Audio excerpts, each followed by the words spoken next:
Hey, it's not about you above me, I'm above you. We're all equal. And we're all together to cultivate something important. So, you and your spouse, you're cultivating something important. Now, if it's your spouse, whether it be a female or male, and it has to do with the collective, not like an endeavor that they're going for that doesn't have anything to do with the family. Say, for instance, it's like taking care of the kid, or what we're dealing with now a lot, which is homeschooling the child. Now, the first thing I would do is, like I always tell you, communication and compromise, the parentheses of love. You got to communicate how you feel. You can't sit and be like, oh, or she should know. You should see. No, you got to communicate what your needs are, and they got to communicate what their needs are, and each have to come and meet in the middle and compromise to see how they're going to maneuver. Now, say for instance, that's within utopia, everything is great type of way, and the person that you have is like, okay, I'll get there with you. Now, if you don't have that person, they're like, look, I'm still going to do whatever I want to do.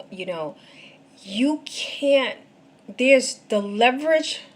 It's sad, but the leverage with your family and friends is a lot less than it is with someone you work with. Because with someone you work with, if they don't work well, chances are after a while, no matter how hard you try with them, if they don't work well, you're going to have to let them go. Now, the same goes for your family and your friends and your spouse, but it's not as easy to let them or untie yourself from them. So it's like we expect more from our family because they can't be as easily replaced as people in business. Now, what I did, I'm going to tell you what I did. Because at first, Fred wasn't very cooperative because this wasn't what he did. He wasn't, he would do certain things, but at the same time, it was just like, oh my God, it was like pulling teeth sometimes. Now, the first thing I did, I communicated with him what my needs were. And after a while, I just stepped back. Because, and even he said it. He said, yo, you keep asking me and telling me what I need to do and telling me what I need to do, but you want me to do it your way. Now, the first thing you have to understand, you cannot, especially in your personal life, have people do it exactly how you would do it. Even in your business life, you have more of a leeway with that because especially if you're the supervisor or the boss or the owner or whatever, it's your company, it's your team, you're the lead. So everyone should do things upon your vision, within your vision. Now, in a household and with your personal life, they don't have to really do that. And it's like 7 times out of 10, you're not going to get it that way. They're not going to do it exactly how you want them to do it. So all the Virgos in the world and all the Aries in the world, you can want things done and the Capricorns, you can want things done the way you want things done, but people in your personal life, especially your spouse, they're not going to do it exactly how you want it done because they're not you. So you have to compromise on that end. Because sometimes people come to me and they're like, yeah, my husband is doing this. My husband's not doing what I asked him to do. Okay, what'd you ask him to do? And they tell me what they asked him to do, and usually they're like, he did it wrong. Okay, he did it wrong, and the result was wrong, or did he not do it the way you wanted him to do it? And usually it comes into they didn't do it the way they wanted it to do. They didn't do it the way that they wanted them to do it. And usually 8 times out of 10, they didn't explain to their spouse how they would have liked it to be done. So what I do with Fred is, say for instance, Dylan's sessions, because Fred takes care of all of that. So What I do is I am the support to it. But for the most part, I wouldn't say allow, because I'm practicing the art of allowing.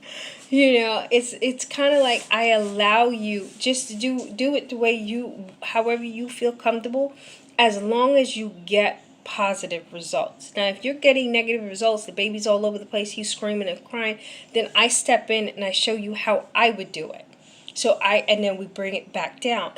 But me yelling from the back, going, "You're doing it wrong. You shouldn't be doing," that's not helpful. So stop doing that. For whoever this is for, stop doing that. Stop dictating from a seated position. If you're not going to help out and ramp that person up to where they need to be, you have to allow them to do it the way they want to do it, especially if they're getting positive results. Now, if they're getting, like I said, if they're getting negative results, you help them and you show them. You don't shout from the back or the side seat drivers and shout from the side talking about, "Oh, you're doing it wrong. This is how you do." Oh, and don't get into defaming the person's character. I did that. That's not helpful. It's not. If a person's doing something wrong, they're just doing that wrong. Don't make it, "Oh my God, you always," and "Oh, I can never." All that is not helpful. Don't do that. Don't do that to them, and don't do that to yourself. You know, just talk to them. Tell them what you want, what you need, how you need it, and stuff, and see how they comply. And then ask them, "Well, what do you think? How do you think we should do it?" Include them in the process. This goes for business and your personal. Include them in the process. And you have to give it in both of them. You have to give them ramp up time. Now, for children, I'm going to try to keep this short. For children, it's a little different than for adults because they're kids. The kids don't really, they're innocent. They don't really, half of them don't really know what the hell's going on half the time. So it's like you can't, as I always tell my client, don't take what your children do personally. Sometimes it's hard, especially as they get older, but especially from like your birth to like 7 or 8, and like 7 depending on how intellectually sound the child is. Stop taking stuff personal. They're not doing anything on purpose. They're not doing things to destroy your life. They're not doing things to make you go crazy. That is not what's happening. It's not. So once you take that out of the equation with your kids, you'll have more patience with them. Also, if you remember how you were, because I was not a very smart child. I was always smart, but I did dumb shit. You understand? I didn't know, I didn't know that if I did this, it was going to upset my parents. I didn't really know, like, especially when you're younger, you don't really know what you're doing, and you don't really understand the ramifications of what you're doing. So as the adults in the room, be the adult. This is a child, but I'm going to bring it back to my EA background. You have to have a schedule. You have to have a realistic, concrete schedule.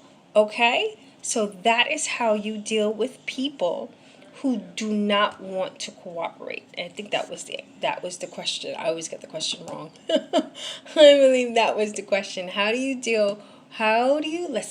go. Don't judge me. How do you keep an individual on task when they don't want to cooperate? That's how you do it. When it's at work, you give them something they want to do. And to keep them on task, you got to have a schedule.